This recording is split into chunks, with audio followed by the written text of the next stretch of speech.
broken this down to a science.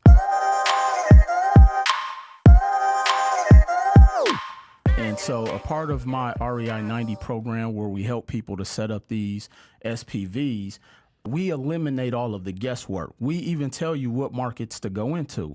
And so what I've done is I've calculated that if you can find properties that are about 150,000 and below, they will always cash flow. That actually rhymes. Yeah. So 150,000 and below, they'll always cash flow.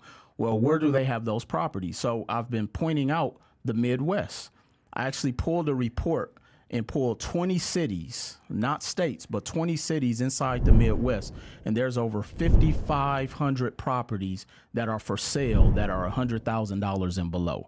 And Wow. I didn't even do all of the major cities. So I'm looking in places like Detroit, where it's 1,100 properties under 100 grand. I'm looking in places like St. Louis, where it's 531. I'm looking in places like Columbus, South Carolina. So there's places all across the U.S. And I show people how to not only go and look for these properties, but also how to source them. But then, because I'm helping them structure it like a business, we're also giving them all of the resources that they need.